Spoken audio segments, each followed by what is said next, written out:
Okay, it's me. I'm in selfie mode right now. So check it out. I got State Street Tire Team Off-Road out here working hard, mounting the basket on top of this Jeep for when we can mount our Pioneer tools and the spare tire. So I'm gonna flip this camera around. Let me see if we can sneak in here and get some action shot of them. I'm having camera. So how's the rack coming on this, fellas? Turned out pretty good. Kyle, we mounted up strong. Okay, so this is one of our budgets. I'm gonna jump up here, take a look at this rack. Yeah, that's a pretty good looking rack. One of our budget pieces, actually purchased at Home Depot, delivered to the shop for free. A grand total of $113. That looks like a pretty stout rack. What'd you guys do down here? Looks like we got a modification. Oh, right about there. Well, we put a couple self-tappers in there just to keep that all stationary and sturdy it up so that way it don't come off there. Very nice. Everything that we're going to do on it tonight, we accomplished our mission. We got our front D-rings on tonight from Rough Country. These are the first model D-rings, the actual Rough Country ones that came. I threw those in the back. I like the pretty orange ones. We put those on. If you take a look under the chute underneath here real quick, we definitely got the upgraded spring in there, sitting in there real nice. Actually lifted the Jeep probably about, I don't know, maybe 1.5 inches, 2 inches, but it leveled it out nice. Real nice. Got the N3 shocks in there. Put that N3 steering dampener in from Rough Country as well. Took that Rancho one out. The Rancho one was good. It was still in good shape. It wasn't bad. I didn't replace it because it was bad. I replaced it because we want to match up and have the N3 in there. I really like the Rough Country stuff. I think it's going to probably hold up a little better over time. But you know, hey, we'll find out later. Come around to the back.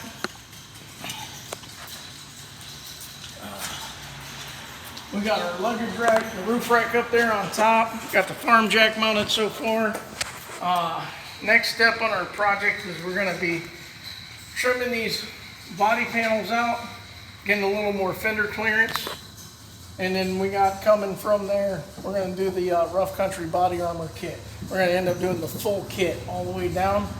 And we're going to investigate because Rough Country doesn't have the rock sliders for us. So I'm going to do some research on the line and see who makes a really good product for some rock sliders on this. And we'll probably end up installing those.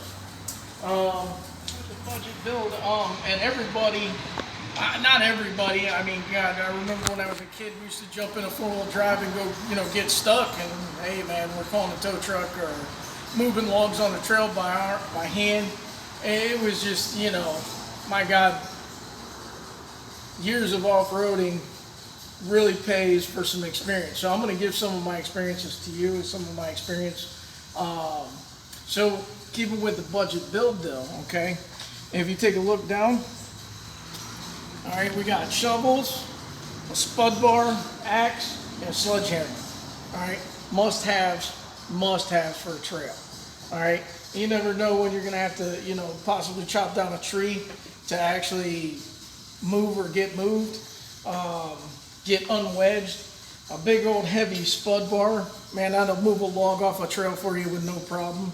You might have to dig out or dig down into a mud hole to actually get your winch hooked up or get to your D-ring to get yourself out or to possibly get somebody else out. In the back here, if you take a real quick look, always a good idea to carry a good socket set with you. You never know. Throw in some extra fuses and stuff like that up in your kit. Have some screwdrivers, some wiring stuff. Over here I keep cordless impacts, a couple of little drill. Up here we got 4 actually heavy duty ratchet straps mounted in.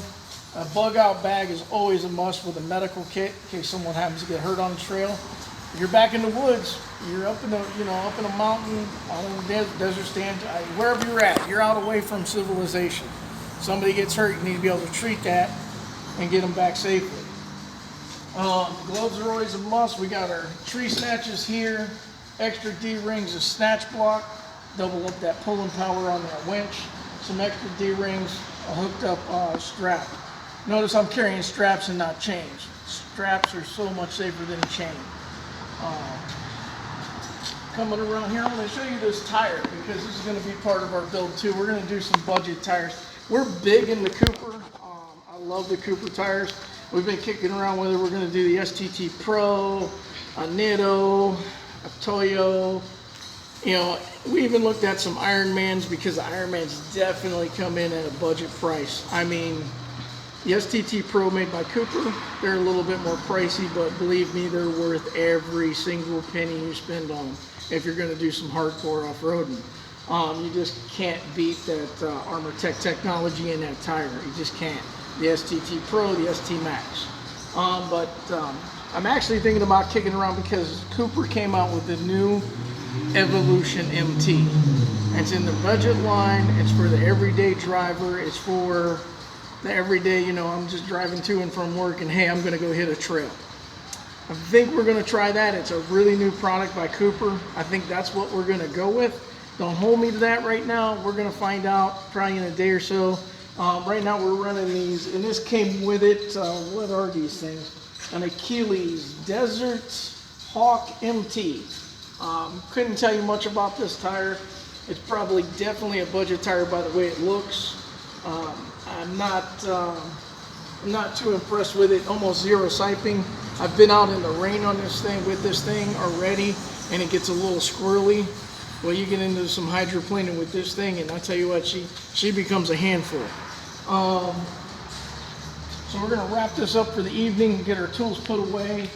Our next project, again, like I was saying, we're going to end up trimming out the fenders back here. We're going to cut this out and box it in to get some more fender clearance back here in the back for some good articulation, because we're definitely going to take these 33 1250 15s off, and we're going to go to a minimum of a 35 1250 15 if we don't get crazy and see what's going to fall in the budget. If I can get it in budget, we might actually do a new set of rims, steel wheels, 17-inch, and pump these up to a 37, 13.5, 17, which is going to be crazy on this thing. And we're probably going to go out and break some axles. That's what, yeah. And then we'll destroy that budget once we start breaking axles. But if we actually do that. We're also going to, in the next episode or so, we're going to get our Pioneer tools. We're going to get our kits where we can mount our Pioneer tools up there and get our spare tire. We're definitely going to run a 5-tire setup. Got to have a spare tire when you're going off-road. You catch one of them rock boulders, you're trying to crawl over something, catch a piece of rebar just out in the middle of nowhere, bam, you got a flat tire. That's why we went with the 60-inch farm jack on the front of the hood. These bumpers get really high off the ground, and you got to get something to jack these things up. I got some tricks coming your way for jacking up high lifted trucks and stuff like that. It's going to be kind of cool. If you don't have that particular capability, or you can still get something under the vehicle and get it jacked up, I'm going to show you some cool tricks of the trade out on the trail. So we'll come back to you later. Thanks for watching. Don't forget to hit the thumbs up button, the little bell. Hit that sub button for me on YouTube. Keep following us. We're going to keep bringing you good stuff. Thank you. Have a good night.